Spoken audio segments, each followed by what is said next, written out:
Andrea asked me if I would talk about CPS in the state, and I kind of laughed when she said that, and I'm thinking, okay, I know I am the grand old lady. I was the first instructor along with Susan Holter, who I don't think does this any longer, but they sent us out to Texas to do this, and it's been a long, long struggle. Those are names. Anybody recognize any of those names?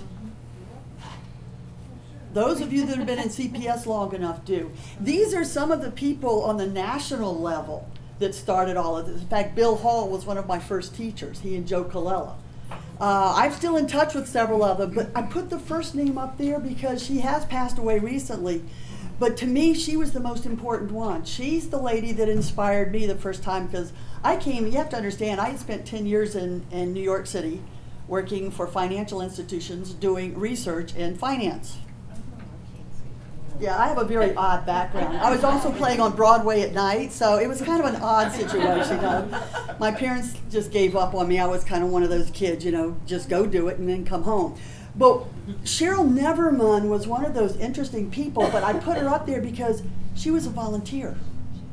She was a mother, a stay-at-home mother with 3 kids that somebody drugged kicking and screaming, like I drugged Deb, to a meeting where they talked about car seats, and she got hooked. And in 1990, she was actually the project director at NHTSA, who started all of the child passenger safety nonsense that goes on now. Without her, we would not be where we are today. So I put those names up because those of us that have been doing it have probably run into most of these people. Stephanie Tombrello, heard that name? Yeah. She's the one that is in charge of Safety Belt Safe, and I'll be honest with you, the first time I met you, she scared the putty out of me. That pit bull was kind of, and I still think of her in those terms, the woman is tenacious, and I admire her for that, and she still scares me. So it's just kind of a group that was going along. So what happened in about 1991, did anybody with FHP remember that year? They had a thing called Precious Cargo. It was a really neat thing. They put it out on the TVs in Gainesville. They said, we have 300 car seats. And within an hour, they were all gone. Every single one of them. The thing was, there was no training required. They just gave the car seats away. Well, of course, you know what happened. The people with the bigger, faster cars got there first. The people that really needed them didn't have it. So we had to start looking. And in 1992, on St. Valentine's Day, which originally that was the Child Passenger Safety Week. It was perfect. Hospitals loved it. They could do the big Halloween giveaway, the giveaways of baskets with Valentine stuff for the babies that are born during that week. And it was really nice, but apparently the people up north complained because it was a little cold that week. We loved it because for once I wasn't sweating to death over a kid in a car seat. But now it's moved into, let's see, what is it, in September? Which now we have to battle with, you know what, back to school, all of the programs there. So it's really kind of created more of a mess for us than, I wish they'd go back to Valentine's Day. It was a lot easier to do it then. But they wanted to go to 70% usage, which now we look at and go, oh my God, that's horrible. But at that time, we thought that was out of sight. Man, there's no way we'll get to that. But that was the goal. In 1992, I came back from Manhattan. I figured, well, I played on a softball team, and my favorite thing to do was to stand in front of the subway doors before they opened with my bat, just hitting my hand. And I kind of figured it's time to come home because I was getting a little bit crazy. But I came back and I started working out at the university in the extension service, and Barbara Powell, people remember her? Yes. Yeah, I miss Barbara. Barbara was one of those sweetest ladies. No matter when you called, she always managed to pick up the phone. I haven't figured that out yet, but that's good. She started a program at the extension service because they were looking at an organization that had a presence in every county, and UF Extension does. So they figured, okay, let's go there and we'll start a car seat program. Well, it was very small, and what we did first of all was we created education programs for the kids. So it was a coloring book that had a little storyline, and it went from kindergarten on up through 3rd grade and then 5th grade, and then we kind of started expanding it. So they said, you need to start teaching them about seatbelts. I'm going, what are you talking about? That's when they came to me and said, hey, we know you've got a degree in curriculum design and instructional theory. Let's pull you in here. And I'm like, all right, this doesn't look like finances, I can do this. You get tired of doing that real quick. So we developed a 4-hour program, and Mary Harrison and I went around the state from Key West to Jacksonville. Let me tell you something. Then they sent me up to the Panhandle. I learned more of where every extension office was in every single county in this state than I wanted to know. And it worked out pretty well. So then we started doing the car seats. Now, I've tried to put some pictures in that I took during that time period. If you look at these, don't die laughing. This is what we were looking and using. This is what we saw. And I'm sure those of you that have been doing this long enough, you've seen some of these, and we're still seeing the same problems. But there's also another thing that started called the Buckle Up Hotline. Who remembers that one? Yes. Oh yeah. Now this was really cool. This was it. This was basically your neighbors tattling on you. But it was really nice because you would take down their tag number and you would send it in, and all we would do is look up the tag number, and then we would pull their address, and we would send them a nice letter that said, "You have been spotted transporting a child incorrectly. This is what could potentially happen to the kid. Here is where you could go to find a car seat that somebody will help you do this." So we had built up a network, and now we were doing this out. It started in Orange County with Susan Holcher, and she was just doing it for Orange County. Well, it was like, it worked really great for a while, and then it was like, oh my God, this thing is exploding. And Susan asked if the state would take it over. So then it moved. At that point, they had me in Tallahassee. I love Tallahassee, but it's not a great place for a gator to live. But that was the year we beat them 52-20 for the national championship, so it got better. But the lady in my office let the air out of all 4 of my tires. That's okay, I was very nice. I bought her a bumper sticker that said Gators National Championship, and I super glued it to her bumper. But anyway, so we took the hotline, and it was in Tallahassee, and then I moved back to Gainesville at the University of Florida, and we moved it there. And it stayed there for a while, and then we turned it over to AAA in Heathrow. Bill Wynn, remember that name? Yeah, Bill Wynn. And at that time, I think her last name was, it wasn't Davis. Jennifer. Jennifer's, yeah. One of those brain farts. I'm pushing older than I want to be, and I'm not admitting it, so there. Yeah, the glasses, I can't see without them either. We were laughing earlier because I have to have computer glasses to read, and if I forget to take them off, I run into things.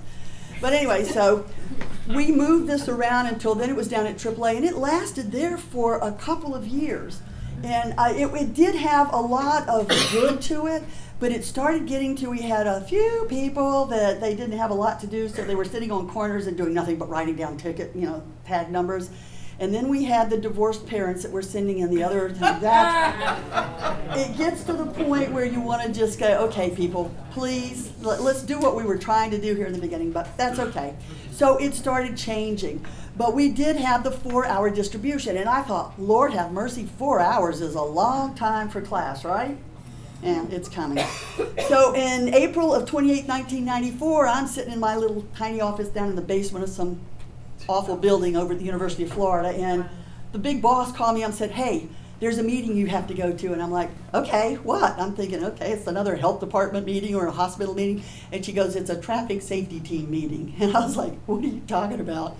So I actually sat in that very first meeting here in Gainesville. And I was stunned because I didn't know what it was. Here I was dealing with just a very small portion of my little world, and they suddenly opened it up. And I had law enforcement, and I had engineers, which I thought were pretty cool, man. They're answering the questions I'm asking, which had never occurred to me until I sat in that meeting. So it was kind of an eye-opening experience. And what we tried to start doing then is, okay, I've got extension in all of these counties. Let me see if I can start working through this group. And it just became a very interesting occupation for me. I found this as another area that I wanted to stay in. And I went to that first meeting in Duval County, which, how many of you, is there anybody else in the room that was in that first meeting? I think Gina, yeah, Gina was. You remember John Brundage? He's the one that drugged me. Yeah, John drugged me to that one, and then he said, now, Morya, we're going to sit close to the door. And I'm looking at him going, okay, why? He goes, you don't understand. This was prior to Duval County merging into one, and you had the sheriff's office on one side of the room and the police department on the other. And I thought we were going to come to blows. But it progressed and it became a really strong coalition, and I used that one. So we just kind of started working through these all together. But the big thing about these is they were volunteers. This was somebody this is their job, they're doing this in addition to it, and I'm sitting there hitting them up going, we need to do CPS, and they kind of bought into it. Little did they know. Just like Robin said, you've got to be kidding me. Then I got a phone call. At that point, we had started working, and I was working around the state, and one of the officers that was in our CTST meeting in Alachua County started something that none of us knew about. He didn't even tell us. It was called the $2 Difference Program. Paul Shinholster was a trooper, and if any of you know him, very tall, always wore alligator boots, pointy-toed, talked real slow, and loved brownies. That was the one thing I found. You give that man a brownie, you got anything you needed done.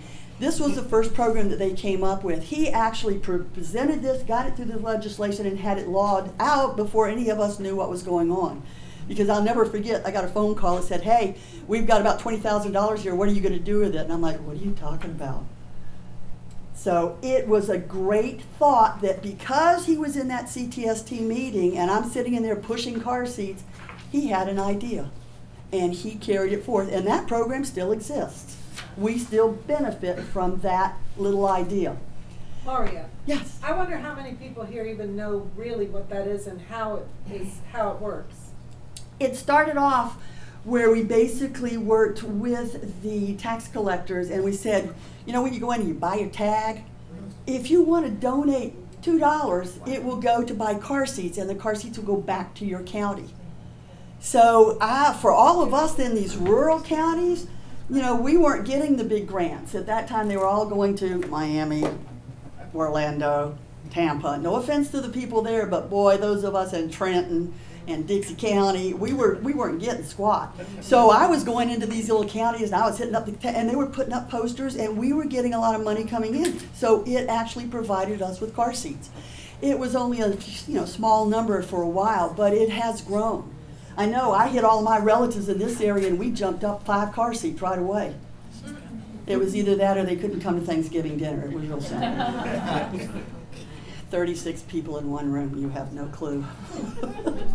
So anyway, in 1995, Barbara and I had been working on a smaller grant, so she said, okay, I need you to run the state. We're going to start a statewide program.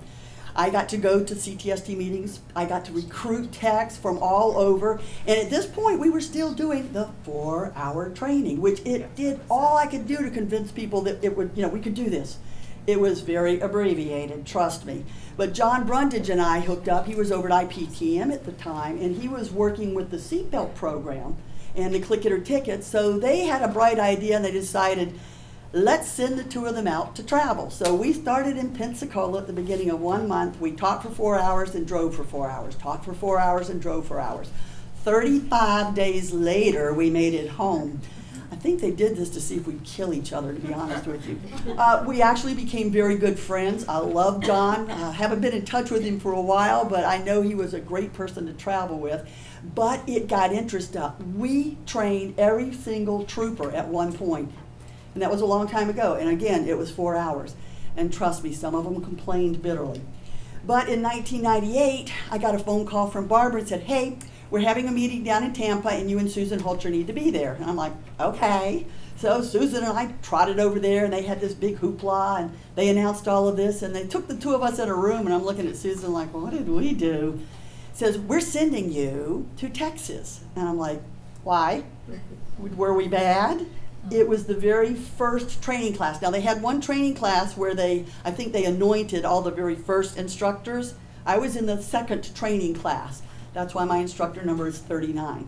And I'm not giving it up because I can't memorize any more long numbers. That's not going to happen. But you complain about that. It was a 5-day class plus 2 checkpoints plus a 200 quiz test.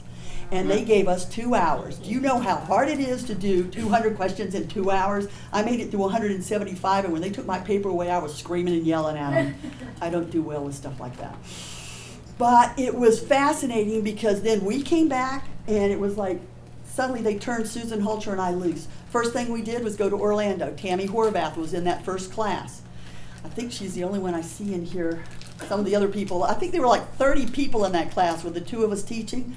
We were crazy. But we went around the state and trying to draw people in. And every time we did, our biggest message was, this is volunteer. We will help you get car seats, but the thing is, you're going to save lives. And the excitement caught on. Nina Barker was in one of the classes that we taught, and she'd get out there and do car seats. In fact, I used to have to go, Nina, you don't have to show them how to use every single car seat in every single position. Just do what you're doing here, and then let them come back when the kid grows in 4 years. So it's an obsession, and unfortunately sometimes it gets a little crazy, but we're trying to smooth ourselves out. But I need us to go back to the CTSTs, because this program, CPS and CTST, were together. That's how we run it. Right now in the top 2 districts, that's how we're getting people together. We've got to find a way to come back to our roots and go forward. So we created also an advocacy group, which Ralph and I have been talking, and we're beginning to think that would be a good idea. Ralph has been kind enough to appoint me as his, what are you calling me now? My right hand. Okay. So we've spent, the poor man has had to sit and listen to me for hours. I think the worst thing that ever happened to him was we drove back from Miami, and he said, I talked nonstop. I can do that. But he got even with me. He wouldn't stop and let me go to the bathroom. And I was drinking the biggest iced tea you've ever seen. So it was a good thing. But we spent a lot of time analyzing and looking at what's going on and trying to make it better, because what we want to do is make this state the best in the United States. So an advocacy group was something that we had at that point, and we did have a resource center. That was the very first one. It started off in Tallahassee at the Tallahassee Community College. And then it went down to Boca, and now it's come back to Gainesville. So it's moved all around, and we're trying to get it to where it's going to work. And that is our hope. Ralph and I will be talking with the instructors later this afternoon, and that is our hope that we can get another group going. Again, I'm putting up these pictures because this is what pictures I took at the time, so don't freak out. This is what was going on. In 2001, our new coordinator, Andrea Atrin, actually issued a challenge to us. And she said, I want you to increase seatbelt use to 66.4%. Can you believe how horrible that is? And increase child percent usage to 70%. So we took on the challenge. And that year, our district alone held 24 checkpoints. Now that doesn't sound so bad, but you have to understand these were the first checkpoints we did. There was over 100 cars at each one. These things went on all day. We had the Jacksonville 5. We started on a Monday, and like an idiot, I drove back and forth. It's not that far. It's about 70 miles. You know, I can make it over and back. But when you start a car seat check at 9 in the morning and you finish at 5 and 6 at night, by the 5th day, I was thanking God that I had cruise control, because my car, I couldn't stand for anything to touch my feet. It rained. We were walking around in puddles, I mean, up to our knees in one of the parking lots. But it worked. We did over 500 car seats easily, and it was a nightmare. I don't think any of them were correct. Then we did the Yulee. Anybody know where Yulee is, other than us that live in this district? Okay. We did with Janie Gunnell. She called it in. She had gotten money from the district. She had her own little car seats piled all up. We had 15 techs and 2 instructors. John Brundage and I were going to be there with 15 technicians. And that was the reason I called it the Jag Day. That was when the Jaguars played for a playoff to go to, and we ended up with 7 technicians and 1 instructor. And when I got to the last car at 6 o'clock that night, I was apologizing to the lady. I said, I'm so sorry it took so long. She goes, that's okay. It's better than waiting in an emergency room. And I just kind of went, wow, okay. We were so lacking with technicians. Gerald Ruiz, anybody remember him? Yep.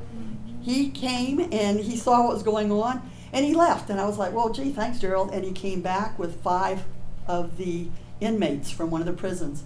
And they broke down the boxes and carried them around. They worked their little rear ends off. And one of them came up to me afterwards. She goes, ma'am, this is the best day I have had in a long time. Thank you so much. And I'm looking at him like, okay. But they felt like they were a part of something good, and that's what's, that's what we try to get across. It's a feeling that you can't get anywhere else. And to me, this is why I do it. Lord knows, I'd be happy to retire. I think Ralph would kill me right now if I tried that, though. But it's just one of those things where the excitement and the experience that you get it's like nothing else. And that's why I keep doing it. At least I think that's why I keep doing it. We also did one here in Gainesville, and I thought that the police department was going to shoot me because we did it at the Saturn dealership, which is on Main Street, which is a 4-lane road. Now it's not, but it was at that time. And we literally shut it down. They had 120 people lined up, and they were backed out of the thing all up and down Main Street. And it was good, but I don't ever want to do that again. So we've kind of gotten away from those 100-car things. They're not fun by any stretch of the imagination. In Duval County, they did a Precious Cargo. They used the same name, but it wasn't a giveaway. But they combined it with Buckle Up Florida, and it was massive. They did it in this massive parking lot. They had clowns, which half the kids were freaked out about. But they had all sorts of events where the families could come, not only get their car seat done, but then they could go and park and they could walk around and learn other safety tips. So it wasn't specifically just for this. It was an expanded. We also had our St. John's tax collector sent most of the people that he had working in there to become car seat technicians, so that here's the $2 difference, we got car seats for you, come on in. So they took the program and went one step further. So it was kind of like an expansion. This picture was actually taken at one of the Gainesville, no, I'm sorry, this was in Jacksonville. You can see the lines of cars that were lined up. And I still look at that and think, what idiot would put sheepskin covering on a car seat in Florida? And the things hanging, yeah, that's a shower curtain. It's one of my best misused pictures. The mom said, it's wonderful. When I turn corners, though, all the toys go back and forth. So, yeah, welcome to my world. So we also, and I know Robin went through a lot of the things, but in that same challenge time that Andrea gave us, we started going to county fairs. Krista Ott has something called Screaming for Safety, which just cracks me up. It's before Halloween, and all the kids come dressed in their costumes. We have our electrical company out there. We have all the stations at Safety City. And the kids get to wander around and they get their car, you know, they get their candy. That's if they can get it away from all of us that are sitting there stuffing our faces. But they also have costume contests. It's just a great safety event. Touch a Truck, that is probably one of the most massive. How many did you have at the last? How many attendees? Yes. Our counters ran out at a little over 4,500. 4,500 people came. It's every, and I don't remember, the ones I had gone to, there were so many trucks you couldn't wander around. Kids love it. They get to touch the trucks. And I loved it. Oh, big kids. Oh, that's right. We drug Holly, Andrea and I insisted that Holly come down for the last one that was done. And yeah, have you ever tried to drag a third kid around? It's like, no. But it is. It's a great event. But it's a safety, because we're all sitting there talking about safety. Making a Safe Kids Day, bike rodeos, holiday traffic awareness. I put together all of those gruesome videos. I put it on a continual loop, and then I stood in the atrium at the hospital, and we handed out the Celebrate for Safety, which is a great thing. You have to look at that one. It's non-alcoholic drinks by all of the famous restaurants in our district. And they were handing this out, and I would have all of these nurses walking through.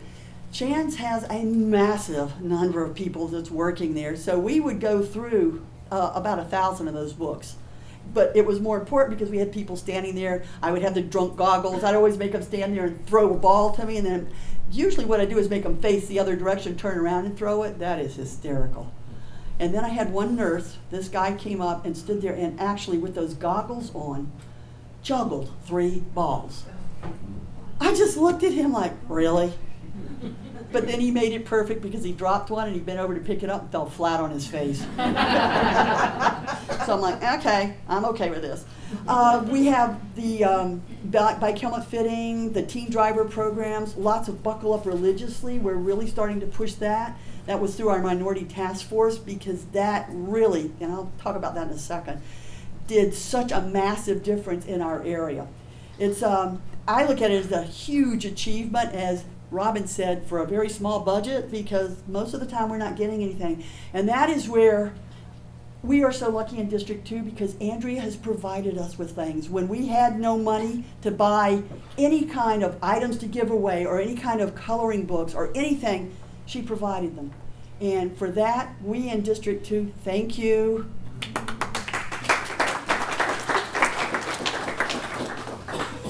So around 12-14, that was then. Now, we raised our numbers up because at one point, I think probably in the northern part of the state, we were the worst because, and everybody kept saying, well, it's because you're so rural. And I'm going, what's that got to do with it? Okay, stop with that.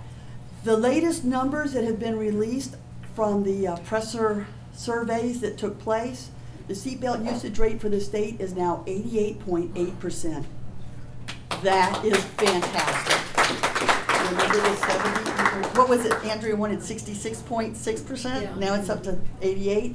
Alachua County, I am so proud of my team. We celebrated our 20 years, and then I laid this on and said, okay guys, here's what's coming. We've got this survey going on. We are not going to let it down. We've been pushed into this all in. We brought ours up to 94.6%. That is the highest seatbelt usage rate ever in the state of Florida. And let me tell you something, they worked their little butts off because they were out talking to people.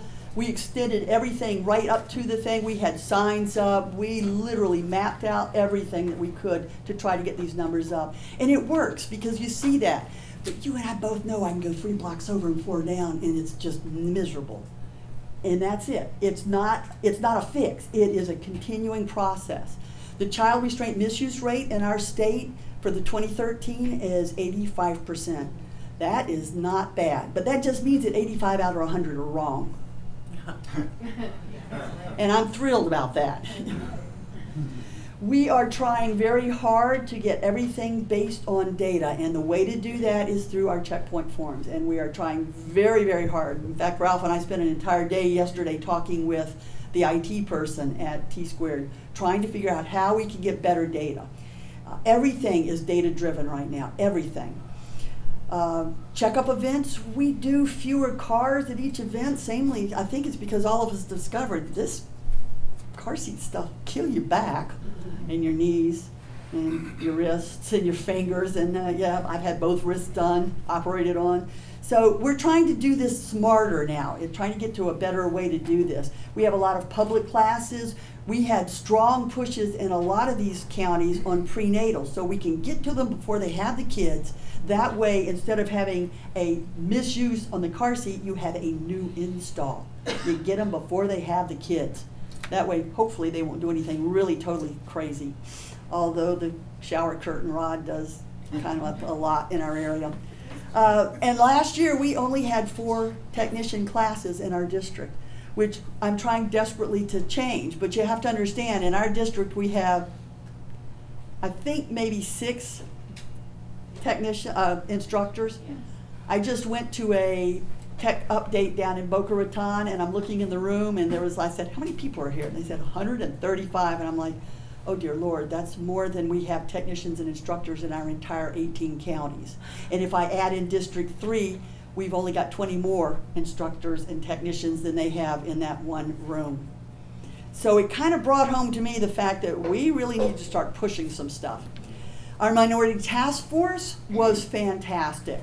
Ralph and I, Ralph is now, I believe, the chair of the minority task force for the state.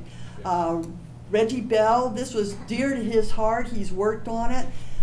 Reggie has to have more surgery on his back. I don't know how he moves right now. So keep your thoughts and prayers for him. That's coming up soon. But this task force, we started in Tampa, and then we did Orlando, and then we decided we would go to Duval County. Duval County has historically been an area that their numbers haven't moved. They push, they do everything, and they just sit there. So we figured, all right, let's go in here. We did 2 years of intensive work, and this was after Andrea and I had planned this for 2 years because we had already got our teams on board, everything, we were pushing. We surveyed 37,964 cars. We observed 45,719 occupants, and we weren't doing just the driver. We were looking at the kids, whether or not the kids were in car seats.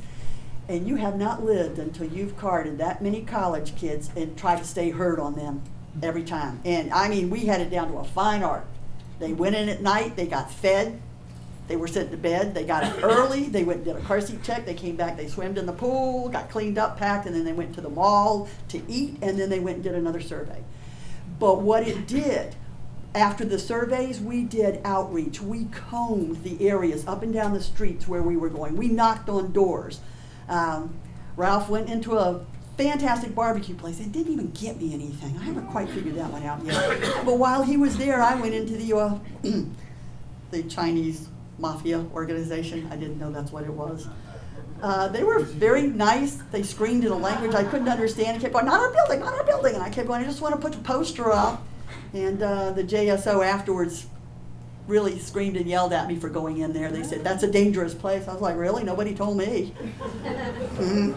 But anyways, what happened was all of this intense, we did the post surveys, we had an improvement of 7.9% in Hispanic. The African American was 6.1, and overall it went up 4.7%. The boots on the ground is what made the difference. We were knocking on doors. We had Danielle with Safe Kids in that area. We did car seat checks at these huge safety days in those areas, and it made a difference.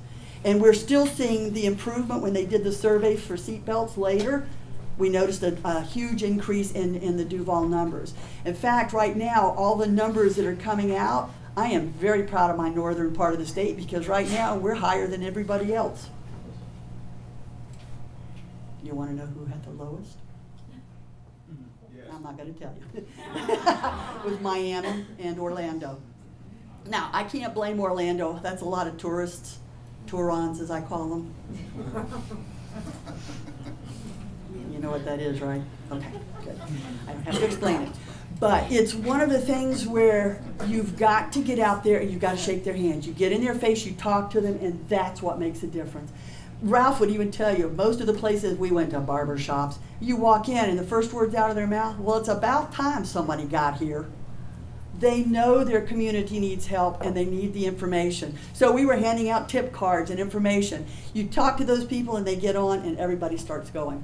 So after 20 years, CTST and CPS are the two areas that are still here. That's longevity. We've achieved a lot, but we've got a lot to go. I love this. NHTSA, because each community is unique, the determination must be made at the local level. Your community traffic safety team is what can drive all of these programs. We need volunteers. Yeah, some of my favorite pictures, and yes, there is a child between the two on the motorcycle. Yeah, welcome to Daytona Beach. Our future, we need more classes, we need tech trainings, we've got to grow the tech base and the instructors. We need to do surveys, seatbelt surveys in the rural communities. I know that there's a lot of unbuckled kids there, and there's emphasis needs to go on the pickup trucks. Notice the pickup truck with the lady in the back, and no, it's not Britney Spears. She would be driving. Car seats? Yeah, they're in car seats. We see this a lot in pickup trucks. They get bungee corded into the back of the pickup truck. We need to expand into our local churches. That's where we made such an impact here. The Hispanic churches in Duval County were the biggest reason we had such a major impact. We need to get our strategic plan and child passenger safety back on the strategic plan list rather than being a continuing priority. If you look at the numbers, motor vehicle occupants are where the most of these injuries are being occurred, that and fatalities. Without that, it's hard to sell it to your agencies why they need to send 3 or 4 people to a 3-day training. We want to increase all of our technician training. The resource center for instructors will have the car seats, the latch manuals, the DVDs, and downloadable forms. We're going to go to an electronic system for reporting. Pretty much the entire state is going to do that for grants, but we are trying very hard to get our form that way. The form is done, my end is done, we're just having a little bit of difficulty with aggregating the data yet, but we're working on it. That way you can do it on your phone or your tablet. We are going to do more technical updates. Right now they do one a year. The last one was just in Boca Raton, which if you're from Pensacola, that's about an 8 or 9 hour drive. I think it's maybe 10. So we are planning on having one in around Gainesville, which will be closer for Tampa and Orlando people, and then probably one up in the Panhandle. So it will kind of hit people around. We're trying to make this easier. This is the whale program. Andrea is giving this to the state. It's going to be run. They can download it. The little cards you have, you should have one of these in your folder.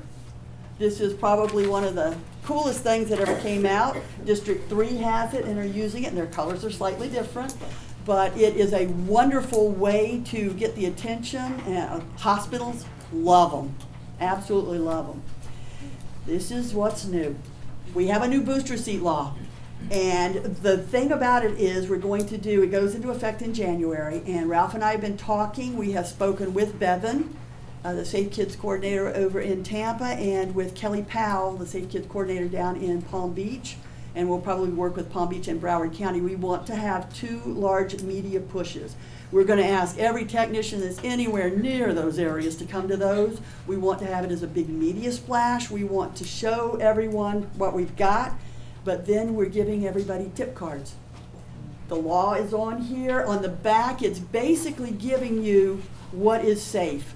Now, I know what the law says, but we always go with what's safe for the child. And what we're trying to do is make this in a nice, easy way for law enforcement to carry around so they can actually hand out. It's bright colors. It's something that we've worked on a lot in our district. They're over here. Those are over on the table. You are welcome. Thank you, Andrea. Yes? Will those be at the Occupant Protection Resource Center? Is that No. They're downloadable. They're downloadable from them, yes. Oh, okay. Everything They'll be that they have will electronic. be downloadable. Our program, Are they available in other languages? no. Where's Karen? Can we get into The lady that designed this is in the back. You have to give her a hand. I gave her this stuff. Oh my God. I called up Bevan and I said, do you have a list? And she sent it to me and I said, okay. And I sent that to Karen and said, Karen, we need this. And here it is. Do we need it in another language? Absolutely, at least Spanish in my area. Yeah. Yes. Okay, well, and that's something we can think about, but for right now, we were doing good to get this printed. I am thrilled, but there it is. What's coming in our future, we've got an occupant protection program assessment. That is, NHTSA is going to come in and really do an evaluation of our program. Not just car seats, it's occupant protection. So what we're trying to do, Ralph has brought me in and I told him, I said, okay, I'm going to do an evaluation of our programs. We are looking at the data. Everything is data driven. We need to be able to follow the lines of everything. So if I buy a car seat, I need to be able to find where it goes. I need to be able to then look and see, did that affect how it was done? Did it affect our seatbelt use? Did it affect our car seat misuse? Everything has to be data driven. We are going to be ready for this. And I'm trying real hard not to tell everybody what I usually call it because Ralph says it's just stop. I call it an animal, but that's beside the point. We are going to pass this with flying colors if I have to drag you guys along. So that's one of the things that we're doing here. The grassroots efforts work, the operative word being work. Organization is vital. We're lucky in our district, we've got Andrea. She keeps us organized, she keeps us provided with what we need to do, and she's a big push for going out. Andrea's also a technician.